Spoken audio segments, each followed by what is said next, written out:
வணக்கம். இன்றைய முக்கிய செய்திகள். முதலில் தலைப்புச் செய்திகள்.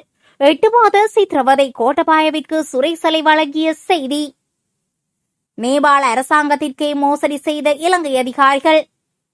வினை விதைத்தவன் வினை அறுப்பான். சட்டத்தரணி சாலிய பீரிஸின் சர்ச்சைக்குரிய பதிவு. காதலனுடன் இணைந்து மகளை தவறான நடத்தைக்குட்படுத்திய பெண் நீதிமன்றின் உத்தரவு. சரண குணரத்னவிற்கு கொழும்பு மேல் நீதிமன்றம் பிறப்பித்த அதிரடி உத்தரவு. பல கோடி ரூபாய் பணத்தின் பின்னணியில் இசாரா செவ்வந்தி. சிஐடியினர் வெளியிட்ட பகீர் தகவல். போலீஸ் அதிகாரிகளின் புகைப்படங்கள் மற்றும் அடையாளங்களில் பரவும் புதிய மோசடி. விடுக்கப்பட்டுள்ள எச்சரிக்கை. தொடர் சரிவில் இலங்கை ரூபாவின் பெறுமதி. இலங்கை மத்திய வங்கி வெளியிட்ட தகவல். பேருந்து கட்டணங்கள் 20% அதிகரிக்கும். சலே கைது தொடர்பில் மனித உரிமை ஆணைக்குழுவின் நடவடிக்கை. வைத்தியசாலையிலும் அடம்பிடிக்கும் சுரேஷ் சலே. இனி விரிவான செய்திகள். 8 மாத சித்திரவதை கோட்டபாயவிற்கு சுரேஷ் சலே வழங்கிய செய்தி. வெளிவரும் பல மர்மங்கள். சுரேஷ் சலே ஒரு ராணுவ அதிகாரி போலன்றி முன்னாள் ஜனாதிபதி கோட்டபாய ராஜபக்சவின் அடிமையாகவே செயற்பட்டார் என முன்னாள் ராணுவ தளபதி சரத் பொன்சேகா தெரிவித்துள்ளார். பயங்கரவாத தடை சட்டத்தின் கீழ் கைது செய்யப்பட்டு குற்றப்புலனாய்வு திணைக்களத்தின் காவலில் வைக்கப்பட்டுள்ள முன்னாள் புலனாய்வு பிரிவு தலைவர் சுரேஷ் சலே குறித்து கடுமையான விமர்சனங்களையும் பொன்சேகா முன்வைத்துள்ளார்.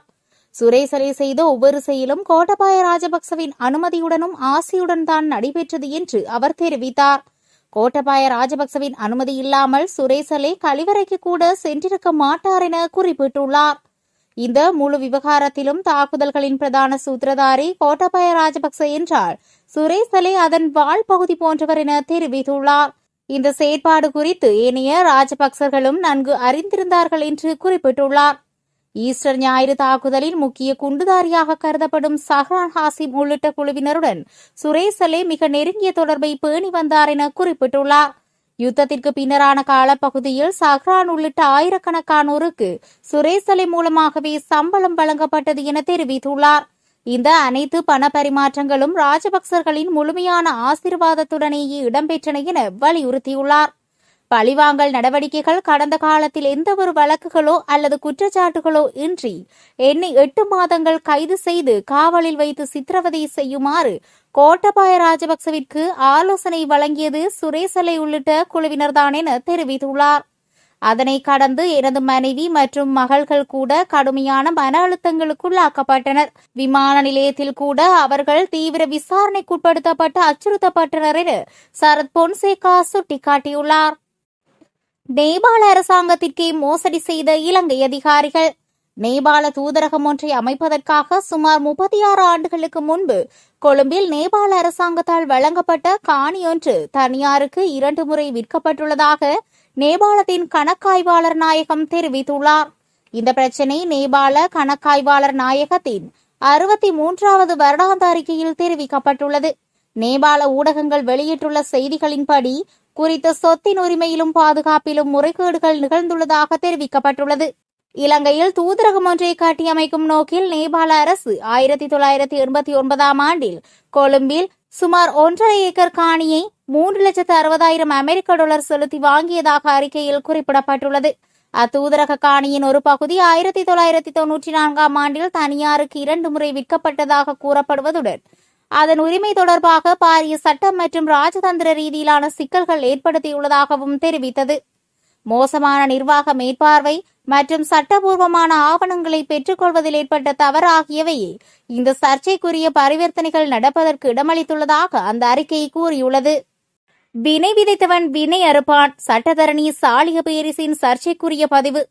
அடக்குமுறை சட்டங்களை பாதுகாத்து மற்றும் அவற்றை தொடர்ச்சியாக நடைமுறைப்படுத்துவதற்கு பொறுப்பாக இருந்த சிலர் இன்று அதே சட்டங்களுக்கு பலியாகியுள்ளதாக ஜனாதிபதி சட்டத்தரணி சாலிய பீரிஸ் தெரிவித்துள்ளார். தனது சமூக வலைதளத்தில் பதிவொன்றையிட்டுள்ள அவர், போலீஸ் மற்றும் தடுப்பு காவலில் இருக்கும் காலப்பகுதியில் சித்திரவதை செய்தல், கொடூரமான மனிதாபிமற்ற முறையில் நடத்தும் கலாச்சாரத்தை செயற்படுத்துவதற்கான பயங்கரவாத தடுப்புச் சட்டம் மற்றும் சிவில் மற்றும் அரச உரிமைகள் மீதான சர்வதேச உடன்படிக்கை போன்ற சட்டங்கள் பயன்படுத்தப்பட்டுள்ளதாக குறிப்பிட்டுள்ளார். காதலனுடன் இணைந்து மகளை தவறான நடத்தைக்குட்படுத்திய பெண் நீதிமன்றில் உத்தரவு. மகளை காதலனுடன் இணைந்து தவறான நடத்தைக்குட்படுத்திய தாய் மற்றும் குறித்த காதலன் இருவரையும் 14 நாட்கள் விளக்கமறியலில் வைக்குமாறு கல்முனை நீதவான் நீதிமன்றம் உத்தரவிட்டுள்ளது. குறித்த சம்பவம் அம்பாறை மாவட்டம் கல்முனை தலைமையக போலீஸ் பிரிவிற்குட்பட்ட நட்பெட்டி முனை பகுதியில் இடம்பெற்றுள்ளது. 3 மாத காலமாக தலைமறைவாகி இருந்த சந்தேக நபர் மற்றும் சிறுமியின் தாய் ஆகியோர் கைது செய்யப்பட்டு கல்முனை நீதிமன்ற நீதவான் முன்னிலையில் முன்னிலைப்படுத்தப்பட்ட போது 14 நாட்கள் விளக்கமறியலில் வைக்குமாறு நீதிமன்றம் உத்தரவிட்டுள்ளது. பலத்த போலீஸ் பாதுகாப்புடன் சிறைக்கு அழைத்துச் செல்லப்பட்டுள்ள சரண குணவர்த்தன. ஊழல் குற்றச்சாட்டுகள் தொடர்பான வழக்கில் குற்றவாளியாக அறிவிக்கப்பட்ட முன்னாள் பிரதியமைச்சர் சரண குணவர்த்தன பலத்த போலீஸ் பாதுகாப்புடன் நீதிமன்றத்தில் இருந்து சிறைச்சாலைக்கு அழைத்து செல்லப்பட்டுள்ளார். ஊழல் குற்றச்சாட்டுகள் சுமத்தப்பட்டிருந்த 4 வழக்குகளிலும் வழக்கு ஒன்றுக்கு 4 ஆண்டுகள் வீதம் மொத்தமாக 16 ஆண்டுகள் கடூழிய சிறை தண்டனை விதித்தது கொழும்பு மேல் நீதிமன்றம். பிரதிவாதிக்கு எதிராக லஞ்ச ஒழிப்பு ஆணைக்குழுவினால் சுமத்தப்பட்டிருந்த ஊழல் குற்றச்சாட்டுகளை நியாயமான சந்தேகத்திற்கு அப்பால் முறைப்பாட்டாளர்கள் நிரூபித்துள்ள நிலையில் மேல் நீதிமன்ற நீதிபதி தீர்ப்பை அறிவித்துள்ளார். அரச நிறுவனங்களில் இடம்பெறும் ஊழல்கள் நாட்டின் பொருளாதாரத்திற்கும் பாதிப்பை ஏற்படுத்துவதுடன் பொருளாதாரம் வங்குரோந்தடைவதற்கு இத்தகைய செயல்கள் வழிவகுத்துள்ளன என தீர்ப்பில் குறிப்பிடப்பட்டுள்ளது. பல கோடி ரூபாய் பணத்தின் பின்னணியில் இஷாரா செவ்வந்தி சிஐடியினர் வெளியிட்ட பகீர் தகவல். போதைப்பொருள் கடத்தல் மூலம் ஹெகல் பாத்ர பத்னி வருமானமாக பெற்ற பல கோடி ரூபாய் சட்டவிரோத பணத்தை கம்பகா ஓஸ்மன் என்பவரின் ஊடாக சட்டப்பூர்வமான பணமாக மாற்றப்பட்டுள்ளது. இதற்கு பிரதான முகவராக தடுப்பு காவலில் உள்ள இசாரா செவ்வந்தி செயற்பட்டுள்ளதாக கொழும்பு குற்றத்தடுப்பு பிரிவினர் நடத்திய விசாரணைகளில் தெரியவந்துள்ளது. ஹெகல் பாத்ரே பத்மே தனது பாரிய போதைப்பொருள் கடத்தல் வலையமைப்பின் மூலம் பெற்ற பல கோடி ரூபாய் பணத்தை சில நாட்களுக்கு ஒருமுறை ஒஸ்மனிடம் ஒப்படைக்கும் பணியை இசாரா செவ்வந்தியை மேற்கொண்டு வந்துள்ளார். இவ்வாறு கிடைக்கும் சட்டவிரோத பணத்தை ஒஸ்மன் தனது வியாபாரங்களில் முதலீடு செய்துள்ளார். அதன் மூலம் அவற்றை சட்டப்பூர்வமான பணமாக மாற்றியுள்ளமையும் கண்டறியப்பட்டுள்ளது. வைத்தியசாலையிலும் அடம் பிடிக்கும் சுரேஷ் சலை. சிகிச்சைக்காக கொழும்பு தேசிய வைத்தியசாலையில் அனுமதிக்கப்பட்டுள்ள சுரேஷ் சலை தொடர்ந்து உணவருந்தாமல் உணவு தவிர்ப்பு போராட்டத்தில் ஈடுபட்டுள்ளதாக தகவல்கள் தெரிவிக்கின்றன. நேற்று அவரது குடும்ப உறவினர்களுக்கும் சட்டத்தரணிக்கும் அவரை பார்வையிடுவதற்கான வாய்ப்பு வழங்கப்பட்டிருந்தது. இதன்போது தான் தொடர்ந்து உணவு தவிர்ப்பு போராட்டத்தில் ஈடுபட்டு வருவதாக சுரேஷ் சலை தெரிவித்துள்ளார். தான் மீதான விசாரணைகளில் இருந்து குற்றப்புலனாய்வு திணைக்களத்தின் பணிப்பாளரை நீக்குமாறும் தான் தடுத்து வைக்கப்பட்டுள்ள இடத்தை மாற்றுமாறும் கோரிய அவர் இவ்வாறு உணவு தவிர்ப்பு போராட்டத்தில் ஈடுபட்டுள்ளதாக குறிப்பிடப்பட்டுள்ளது. இதேவேளை அரச புலனாய்வு சேவையின் முன்னாள் பணிப்பாளர் சலைவிற்கு அநாகரிகமாக மற்றும் கொடூரமான முறையில் நடத்தப்படுவதற்கு எதிர்ப்பு தெரிவித்து எதிர்க்கட்சிகள் சிலவற்றால் ஆரம்பிக்கப்பட்டுள்ள சத்தியாகிரக போராட்டம் கொழும்பு கோட்டை ரயில் நிலையத்திற்கு முன்பாக தொடர்ந்து முன்னெடுக்கப்பட்டு வருகிறது. என்ன தடைகள் ஏற்பட்டாலும் இந்த சத்தியாகிரக போராட்டத்தை நிறுத்தப் போவதில்லை என உதய கம்பன்பில தெரிவித்துள்ளார். போலீஸ் அதிகாரிகளின் புகைப்படங்கள் மற்றும் அடையாளங்களில் பரவும் புதிய மோசடி விடுக்கப்பட்டுள்ள எச்சரிக்கை. சிரேஷ்ட போலீஸ் அதிகாரிகளைப் போல போலியான வாட்ஸ்அப் மற்றும் டெலிகிராம் கணக்குகளை உருவாக்கி பொதுமக்களிடம் பணம் பறிக்கும் புதிய வகை மோசடி குறித்து இலங்கை கணனி அவசர பதிலளிப்பு பிரிவு அவசர எச்சரிக்கையொன்றை விடுத்துள்ளது. இலங்கையில் அண்மை காலமாக இந்த மோசடி வலைப்பின்னல் வேகமாக பரவி வருவதாக கணனி அவசர பதிலளிப்பு பிரிவு தெரிவித்துள்ளது. மோசடிக்காரர்கள் சிரேஷ்ட போலீஸ் அதிகாரிகளின் புகைப்படங்கள் மற்றும் அடையாளங்களை பயன்படுத்தி போலியான கணக்குகளை உருவாக்குகின்றனர். பின்னர் அந்த கணக்குகள் மூலமாக பொதுமக்களை தொலைபேசி அழைப்புகள், வாட்ஸ்அப் செய்திகள் மூலம், டெலிகிராம் சாட்கள் மூலம் தொடர்பு கொள்கின்றனர். பாதிக்கப்படுபவர்களிடம் அவர்கள் மீது ஏதோ ஒரு குற்றச்சாட்டு இருப்பதாகவும் அல்லது சட்டப்பூர்வ நடவடிக்கை எடுக்கப்பட உள்ளதாகவும் கூறி மோசடிக்காரர்கள் மிரட்டுவதாக தெரிவிக்கப்பட்டுள்ளது. தொடர் சரிவில் இலங்கை ரூபாவின் பெறுமதி. இலங்கை மத்திய வங்கி வெளியிட்ட தகவல். அமெரிக்க டாலருக்கு நிகரான இலங்கை ரூபாவின் பெறுமதி மேலும் வீழ்ச்சியடைந்துள்ளது. இலங்கை மத்திய வங்கி வெளியிட்டுள்ள அறிவிப்பில் இது குறிப்பிடப்பட்டுள்ளது. அமெரிக்க டாலர் ஒன்றின் கொள்வனவு விலை 332.38 ரூபாவாகவும் விற்பனை விலை 342.08 ரூபாவாகவும் பதிவாகியுள்ளது. கடந்த 3ஆம் தேதிக்கு பின்னரான ஒரு வார கால பகுதியில் அமெரிக்க டாலருக்கான கொள்வனவு மற்றும் விற்பனைக்கான விலைகள் அதிகூடிய அளவை எட்டியுள்ள நாள் இன்றாகும் என மத்திய வங்கியின் தரவுகள் தெரிவிக்கின்றன. இதன் மூலம் அண்மைய நாட்களில் அமெரிக்க டாலருக்கு எதிராக இலங்கை ரூபாவின் பெறுமதி தொடர்ந்து அழுத்தத்துக்குள்ளாகி வருவதை அவதானிக்க முடிகிறது.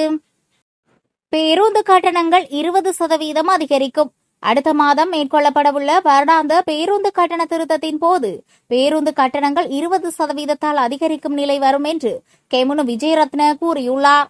தனியார் பேருந்து உரிமையாளர்கள் சங்க தலைவர் கெமுனு விஜயரத்ன பேருந்து கட்டணங்கள் தொடர்பில் ஊடகங்களுக்கு தொடர்ந்தும் தெரிவிக்கையில், எரிபொருள் விலை அதிகரிப்பினால் நாடு முழுவதிலும் தனியார் பேருந்து சேவை கடுமையாக பாதிக்கப்பட்டுள்ளது.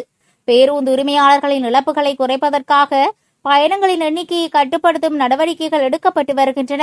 இதனால் பாதிக்கப்பட்டுள்ள பேருந்து உரிமையாளர்களுக்கு அரசாங்கம் நிவாரணம் வழங்க தவறினால் அடுத்த மாதம் செயற்படுத்தப்படவுள்ள வருடாந்திர பேருந்து கட்டணத்திலிருந்து பேருந்து கட்டணங்கள் ஏறக்குறைய 20% வரை அதிகரிக்கக்கூடும். குறைந்தபட்ச பேருந்து கட்டணம் 35 ரூபாவை தாண்டும்.